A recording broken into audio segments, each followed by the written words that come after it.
Sululu Jabukula Munimo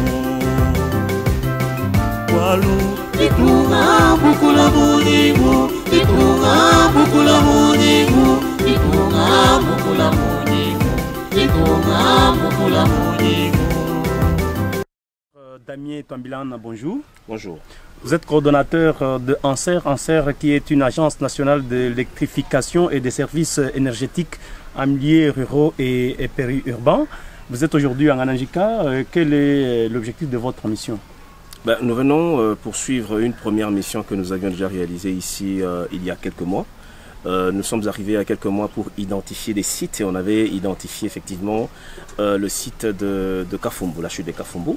Et ce qu'on a fait pendant ce temps, c'était de trouver des possibilités d'avoir des équipes techniques pour venir faire maintenant de vraies mesures, voir plus ou moins le plan d'aménagement de la microcentrale et aussi surtout amener des investisseurs, des développeurs, des partenaires techniques et financiers qui peuvent nous accompagner dans le projet. Et donc aujourd'hui, nous sommes arrivés, en tout cas depuis 2 jours, c'était maintenant pour aller sur le site, avoir une fixation bien précise du lieu où il est possible d'ériger l'aménagement hydroélectrique avec le partenaire qui est avec nous, qui s'appelle, c'est une société de droit américain, MyHydro. Alors vous êtes arrivé là pendant 2 jours, qu'est-ce que vous avez constaté? Non mais pendant 2 jours, déjà c'est une très belle chute, hein, une chute qui pourrait nous permettre d'aller jusqu'à 15 MW plus ou moins. Hein. Alors ce qui est assez intéressant, c'est que notre partenaire actuel, sa technologie permet d'aller peut-être jusqu'à 4 MW et demi ou 5. Bon, nous nous sommes dit que la grande chute de Kafumbu, nous désirons la conserver pour produire et exploiter le maximum de son potentiel, de plus ou moins 15 MW. Donc avec notre partenaire, nous sommes allés scruter la rivière, on est allé 2 km en aval de Kafumbu, où on a encore identifié une possibilité de 17 mètres de hauteur de chute, hein, sur une longueur de 900 mètres.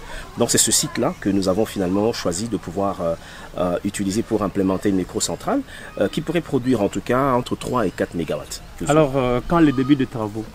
Vous savez, dans les projets d'aménagement des centrales hydroélectriques, c'est un processus. Vous voyez, nous sommes venus pour identifier déjà les lieux. Maintenant, nous sommes allés pour faire des mesures. Nous avons amené du matériel technique, des drones et tout ce qu'il faut pour faire la topographie et l'hydro. Maintenant, toutes les données seront envoyées dans un laboratoire pour faire des études, présenter le plus ou moins le potentiel hydroélectrique du site. Et puis, avec tout ce qu'on a pris comme image, ça va nous permettre de réfléchir sur le plan d'aménagement. Donc, ça, ce sont les études. Par la suite, il faudrait qu'on fasse ce qu'on appelle l'étude d'impact socio-environnemental. Vous savez, chaque fois qu'on construit un barrage, il y a toujours un débordement des eaux et ça peut déranger les villages avoisinants. Donc nous devons faire une étude d'impact. Quel est l'impact négatif qu'aurait l'aménagement sur la population et pouvoir anticiper dans la mitigation de tout ce qui est négatif.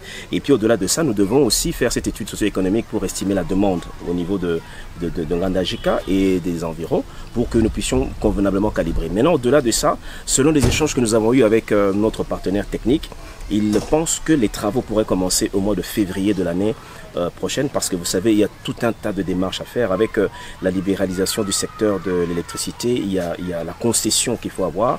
Et la concession, ça demande un certain nombre de documents à présenter et ça prend aussi un certain temps. Mais ils ont parlé de février et nous allons travailler pour qu'au plus tard, au mois de février, les travaux puissent commencer. Et la mise en œuvre, les financements, tout est déjà OK? Est-ce que vous avez déjà pris le contact pour la main d'œuvre locale? Oui, mais pour ce qui est du financement, c'est ça qui est aussi intéressant avec ce partenaire, c'est que ce n'est pas un partenaire qui vient, dans MyHydro ne vient pas pour aller récolter des moyens financiers sur le plan international, ils viennent avec leurs propres moyens. Donc ils viennent d'abord pour des projets pilotes et voir dans quelle mesure pénétrer le marché congolais. Vous savez, le marché congolais, c'est un grand marché. Le taux d'électrification au Congo, c'est 9%. Et dans nos villages ici, c'est 1%. Donc c'est un grand marché. Et pour eux, cette manière de pénétrer avec des projets pilotes, c'est une manière stratégique en tout cas d'entrer dans le marché. Ils ont leurs moyens financiers, ils ont du cash. Il n'y a rien qui arrête ça. Tout ce qui peut bloquer ça, ce serait plutôt la dynamique locale, s'il y a un blocage au niveau local. Mais sinon, au-delà de ça, il n'y a vraiment pas de blocage. À travers le Grand Kassai, quels sont les autres sites hydroélectriques que vous avez déjà identifiés? Il y a beaucoup de sites. Hein. Là, avant de venir ici en Ngandajika, nous étions en Bujimaï, nous étions aussi à Kabeakamanga. On a travaillé sur la Lubi, on a travaillé sur la Lukula. Et là, maintenant, nous avons travaillé ici sur Kafumbu, sur une bonne longueur. Et là, nous sommes maintenant en train de partir sur Mweneditu pour aller sur la chute Katabaye. Mais déjà, au-delà de ça, on a déjà identifié plusieurs sites, que ce soit dans le Sankuru, la Lomami, que ce soit dans le Kasaï, à Chikapa. Il y a des très grands potentiels dans toutes ces régions-là. Nous avons un plan, nous continuons à pouvoir l'enrichir pour pouvoir maintenant progressivement financer l'électrification. Évidemment, quand on dit financer l'électrification, c'est aussi avec du solaire, c'est aussi avec de l'hydro, c'est aussi avec la biomasse, quoi.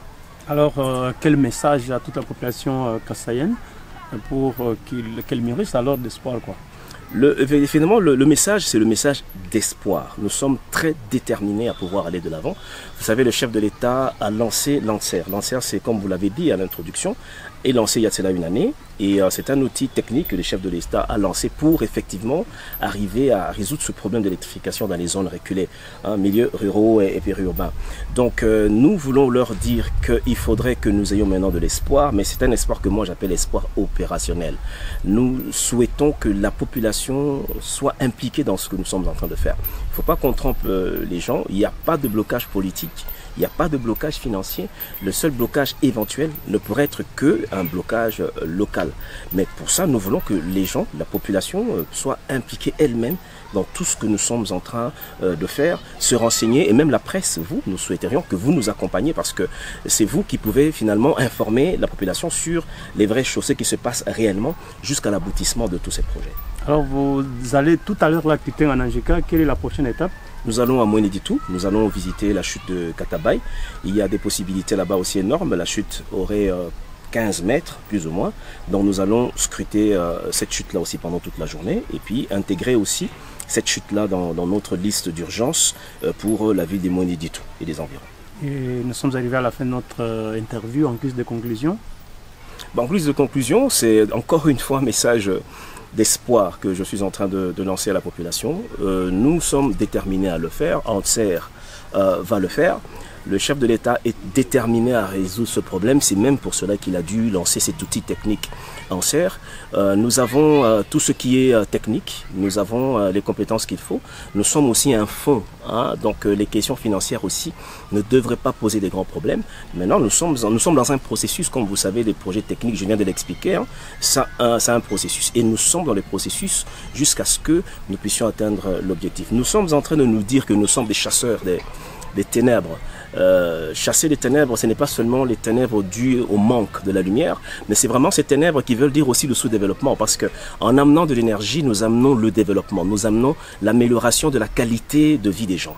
Et c'est une manière à nous de chasser les ténèbres, et nous sommes déterminés. Donc c'est un message d'espoir que je lance à la population et un appel à l'accompagnement de la population. Merci, monsieur l'ingénieur Damien Tombilan. Je rappelle que vous êtes coordonnateur de Anser, qui est une agence nationale d'électrification et des services énergétiques en milieu ruraux et périurbains. Nous vous disons sincèrement merci d'avoir accordé cette interview que vous pouvez aussi suivre sur Litunga TV. Abonnez-vous massivement pour découvrir de grandes choses de Ngananjika. Merci.